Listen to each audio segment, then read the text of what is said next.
नाज़रीन, इमरान खान ने मौजूदा वफाकी हुकूमत का शुक्रिया अदा किया। उन्होंने कहा कि मेरा नाम इन्होंने ECL में डाला तो मुझे खुशी हुई, कभी भी पाकिस्तान से बाहर जाने का या भागने का सोचा भी नहीं। अगर छुट्टियां मिली तो दुनिया में सबसे खूबसूरत जगह जो कि हमारे नॉर्दर्न एरियाज़ हैं वहाँ पे जाना पसंद करूँगा ताकि छुट्टियाँ गुजार सकूँ। Chief justice of supreme court ने अटॉर्नी जनरल को आहने हाथों से लिया और उन्होंने क्या कहा आज के प्रोग्राम में हम आपको बताने वाले हैं। Supreme court versus government of Pakistan और इमरान खान की मौजूदा सियासी सूरत हाल क्या है और आइंदा चंद दिनों में क्या होने वाला है। हमारे साथ रहिए।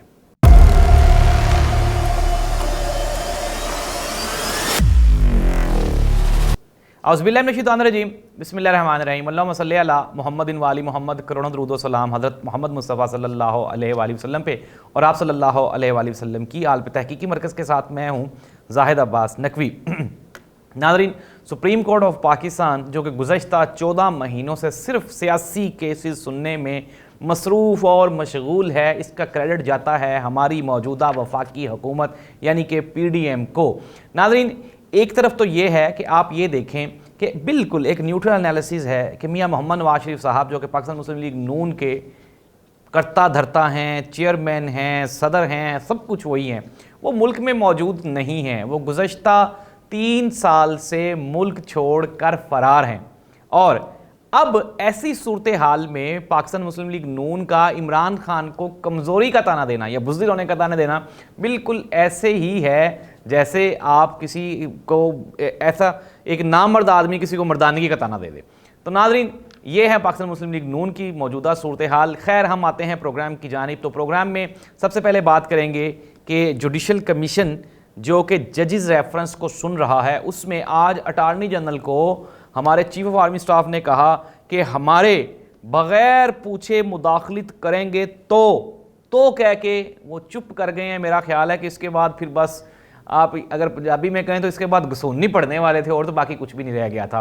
तो उन्होंने कहा कि हमारे सामने बेनज़ीर भुट्टो का भी केस है, ऑडियो रिकॉर्ड करना गैर कानूनी है, हमारे पूछे बगैर कमीशन कैसे बनाया गया। इससे पहले अटॉर्नी जनरल ने chief justice of Pakistan Umar Ata Bandial को मुखातिब करते हुए कहा कि जी आप इस बेंच का हिस्सा क्यों हैं, आपको इस बेंच में शामिल नहीं होना चाहिए था। जिस पर चीफ जस्टिस ऑफ पाकिस्तान ने कहा कि अगर आप हमसे लड़ने का प्रोग्राम बना के आए तो आइंदा तैयारी करके आइएगा। हमारे हाथों में कोई बंदूकें नहीं हैं, हम जो भी काम करते हैं ओपन करते हैं, खुले हाथ करते हैं, छुप के नहीं करते। ये क्यों कह रहे हैं चीफ जस्टिस साहब, ये छुप के काम करना, बंदूकें नहीं हैं हमारे हाथ में। तो ये उन लोगों के लिए पैगाम है जो ये समझते हैं कि सब अच्छा है। नाज़रीन, जब आप हुकूमत में होते हैं और वक्ती तौर पे आप पे इक़्तिदार का नशा होता है तो आपको यही लग रहा होता है कि सब अच्छा है। पाकिस्तान तहरीक इंसाफ के कारकुनान तेज़ी से पाकिस्तान तहरीक इंसाफ छोड़ रहे हैं, लेकिन नाज़रीन अभी तक ना ही तो इन कारकुनान ने जहांगीर तरीन के हाथ पे बैत की है और ना ही अभी एक प्लानिंग की जा रही है। जहांगीर खान तरीन साहब ज़ाहिर सी बात है इमरान खान से नाराज़ हैं। वो लोग जिनको वो लेकर आए थे उनको वो इकट्ठा करेंगे जो बागी अराकीन होंगे, लेकिन स्टिल इमरान खान भी ग्राउंड में हैं और पाकिस्तान तहरीक इंसाफ भी मौजूद है। ये तो आने वाला वक्त फैसला करेगा कि क्या होने जा रहा है। एक बात और कंफर्म है, अगर हुकूमत इतनी श्योर हो गई है कि पाकिस्तान तहरीक इंसाफ ख़त्म हो गई है और अब कोई पाकिस्तान तहरीक इंसाफ का नाम लेने वाला नहीं है, तो आप आएँ फिर इलेक्शन में। अब तो इलेक्शन अनाउंस कर दें।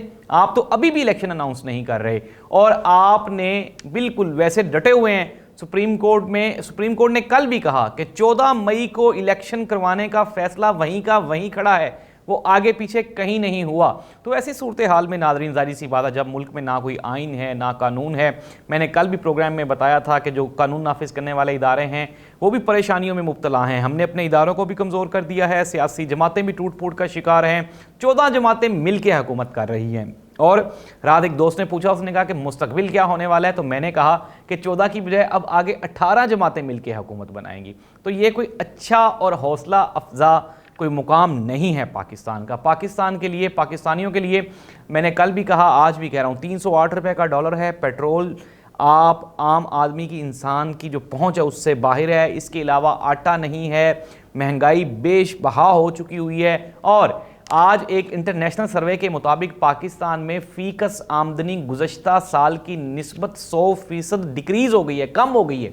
ये भी एक लम्हा फ़िक्रिया है। हमारे यहाँ पे दुनिया एक चीज़ की हमें समझ नहीं आती। देखें, हमारे जो हमसाया ममालिक हैं वो लोग 21वीं सदी के बारे में प्लान कर रहे हैं, आगे 2 साल बाद का प्लान कर रहे हैं, 4 साल बाद का प्लान कर रहे हैं। हम क्या प्लान कर रहे हैं? हम ये प्लान कर रहे हैं कि पूरे के पूरे पाकिस्तान को 90s में कैसे लेके जाएं, यहाँ पे मीडिया को कैसे बंद किया जाए, यहाँ पे जो शख्सी आज़ादी है, आज़ादी इजहार राय, उसको कैसे दबाया जाए, सहाफ़ियों को किस तरह से अगवा किया जाए, इनको चुप कैसे करवाया जाए, चैनल्स कैसे बंद करवाए जाए। नाज़रीन, दुनिया आगे जा रही है और हम लोग पीछे जा रहे हैं। काफ़ी दोस्त कहते हैं कि आप भी एहतियात किया करें, लेकिन अल्हम्दुलिल्लाह हमने हमेशा मेरिट पे बात की और कोशिश की है कि इस मुल्क में जितनी बेहतरी आ सके हमारी वजह से वो आनी चाहिए। तो ये है सियासी मंजरनामा। इमरान खान कहीं नहीं जा रहे और उन्होंने कहा कि अगर मुझे मौका मिला तो मैं शुमाली इलाका जात में जाऊंगा। आज उन्होंने एक और ट्वीट किया जिसमें उन्होंने अपने बेटों के साथ उन्होंने कहा कि अगर मैं किसी चीज़ को मिस करता हूँ तो वो हाइकिंग है। It means that Imran Khan, ज़ाहिर सी बात है, जब इतनी सारी मुश्किलात और परेशानियाँ आती हैं तो इंसान डिप्रेस हो ही जाता है। लेकिन इमरान खान का लंदन जाने का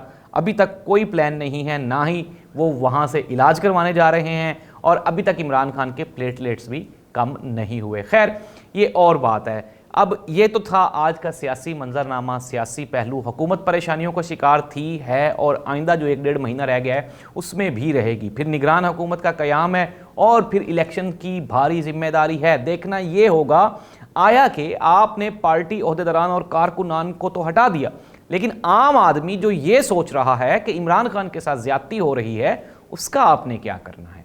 वोटर एट द एंड जो है वो सबसे बड़ी ताकत वोटर होता है। इलेक्टेबल्स अनडाउटेडली के इलेक्टेबल्स मैटर करते हैं, जो आपके साथ खड़े हैं। जब वो आपको छोड़ते हैं तो पार्टी टूटती है, पार्टी पर असर पड़ता है। लेकिन हमारे सामने है भुट्टो साहब का वो दौर जब उन्होंने जहांगीर बदर को टिकट दिया था, जब उन्होंने नए लोगों को टिकट दिया था, तब ये कहते थे कि अगर भुट्टो खंबा खड़ा करेगा तो खंबा भी जीत जाएगा। और हालात आज ऐसे ही हैं। मौजूदा हुकूमत की नाकामी, मायूसी से तंग अवाम कभी भी पीडीएम के किसी भी बंदे को वोट देने को तैयार नहीं है। पंजाब में नून लीग और सिमिलरली सिंध में पाकिस्तान पीपल्स पार्टी ने अपनी पोजीशन मुस्तहकम की है, वहाँ पे उन्होंने डिलीवर किया है। लेकिन पंजाब तो आपके सामने है, यहाँ पे निगरान हुकूमत है और निगरान हुकूमत का दिन रात एक ही टारगेट है। पूरे पंजाब के थानों की पुलिस का सिर्फ एक ही टारगेट है कि कहीं ना कहीं किसी ना किसी तरीके से पीटीआई को क्रैश कर दिया जाए। लेकिन हो नहीं रहा, हो रहा है तो वो टारगेट नहीं अचीव हो रहे जो ये लेना चाहते थे। खैर, आने वाले दिनों में भी हुकूमत के लिए मसाइल जूं के तू रहेंगे। प्रोग्राम के दूसरे हिस्से में हम लोग एक डिस्कशन करते हैं पाकिस्तान के दुश्मनों के बारे में। पाकिस्तान का सबसे बड़ा दुश्मन और वो है जो कि पाकिस्तान से बाहर बैठ के पाकिस्तान के ख़िलाफ़ साजिशें कर रहा है। और मैं कहता हूँ कि हर वो इंसान जो यहाँ से भाग गया है, उसको पाकिस्तान के बारे में बात करने का कोई हक नहीं है। इमरान खान यहाँ पे बैठा है, वो बात करते हैं। आदिल राजा, जिसको हम फासिक राजा कहते हैं, अगर हम उसका पिछला ट्वीट उठाएं, उसके हमने जितने भी ट्वीट्स थे, उसके बाद उसके जो व्लॉग्स थे, उनके ऊपर हमने डिटेल तबसरा किया और आपको बताया कि किस तरह से वो पाकिस्तानी अवाम को बेवकूफ़ बनाता है। लेकिन अल्हम्दुलिल्लाह हमारी ख़बरों और तज्ज़ियों के बाद उसका वो जो व्यूअरशिप का चक्कर था वो तो टूटना शुरू हो गया, लोग उसकी हकीकत को जाना शुरू हो गए हैं। अब चूँकि उसके पास ख़बरों का भी खात्मा हो रहा है तो उसके पास बात करने के लिए कुछ भी नहीं है। अब वो तारीख को डिस्कस कर रहा है। गुज़श्ता व्लॉग में मैं सुन रहा था तो वो मुशर्रफ, ज़ियाउल हक और जनरल राहील शरीफ और फिर उसके बाद पहुंचता पहुंचता आसिम मुनीर साहब तक पहुंचा। यानी कि उसके कहने का मकसद ये था कि जो छड़ी की ट्रांसफ़र होती है, ये ताकत होती है, ये वो। नाज़रीन, आप ये देखें कि हमने साबित किया कि ये बंदा जो है ये जहनी मरीज़ है और ये कहानियाँ गढ़ता है। फिर हमने आपको एक एक इवेंट के बारे में बताया, जो जो बातें इसने की हमने उसको साबित किया कि ये झूठ बोल रहा है। लेकिन जाहिर सी बात है, कुछ लोग ऐसे हैं जो आर्मी से भागे हुए हैं, जिनका आर्मी के साथ अपने पर्सनल क्लैशेस हैं। जब आप एक डिपार्टमेंट में काम कर रहे होते हैं और आपके ऊपर करप्शन के एलिगेशंस हों, चार्जेस हों, फिर आपको वहाँ से बेइज्जत करके निकाल दिया जाए तो आपको गुस्सा तो होता है, वो गुस्सा तो आपने निकालना ही निकालना है। तो आदिल राजा भी अपना गुस्सा निकाल रहा है और गुज़श्ता व्लॉग में वो बात कर रहा था power of transfer of power की ना। तो खैर उसमें भी उसने बेपनाह झूठ बोले और किस तरह से उसने कहा जी ज़ियाउल हक के दौर के बारे में। फिर उन्होंने अपने साथ किसी न किसी वो जो है वो बीमार से बेचारे किसी रिटायर्ड फ़ौजी को बिठा लेता है जिसकी बात कहीं नहीं सुनी जा रही होती और झूठ वो अपना बेच रहा होता है एट द एंड। खैर नाज़रीन, आपको मैं पहले भी कह चुका हूँ, अब भी कह रहा हूँ, आप हमेशा किसी भी इश्तिआल अंगेज़ी और इदारों के ख़िलाफ़ बात करने से गुरेज़ करें। मेरा नज़रिया ये हमेशा रहा है कि मुल्क तभी तरक्की करेगा जब यहाँ पे इदारे और सियासी जमातें अपने अपने तौर पे मजबूत हो जाएंगी।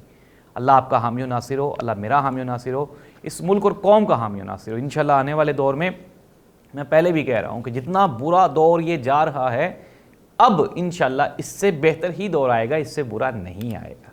आने वाले दिनों में तेज़ी से सियासी तब्दीलियाँ रोनमा होने वाली हैं, लेकिन अनटिल नाउ, आज के दिन तक भी, आज भी आप इलेक्शन करवा दें तो इमरान खान ही मरकज़ और सूबों में विन विन पोजीशन पे है। अगर हिम्मत है तो करवा के देख लें, और अगर नहीं है तो फिर आप ज़ोर लगाते रहें और पीटीआई को क्रैश करते रहें। देखना ये होगा कि आइंदा 2 से 3 महीनों में क्या ऐसा मौजज़ा आप सर अंजाम दे लेते हैं जिससे अवाम की राय आपके बारे में हमदर्दाना हो जाएगी। नाज़रीन, जंगें लड़ी भी जाती हैं और जीती भी जाती हैं, लेकिन हमेशा जीतने के लिए नहीं लड़ी जाती। कुछ जंगें हारने वाले हमेशा के लिए जीत चुके हैं, तारीख़ में उनके नाम अमर हो चुके हैं, और कुछ जंगें जीतने वाले आज भी विलन हैं, उनके ऊपर लानत की जाती है। तो हमारी ये रिक्वेस्ट है कि खुदारा आप सियासत को, इस मुल्क को मैदान जंग ना बनाएं। हमेशा बातचीत का एक प्रोसेस, एक डोर खुला रखें ताकि चीज़ें बेहतर हो सकें। अल्लाह आपका हामी व नासिर हो। अल्लाह हाफ़िज़।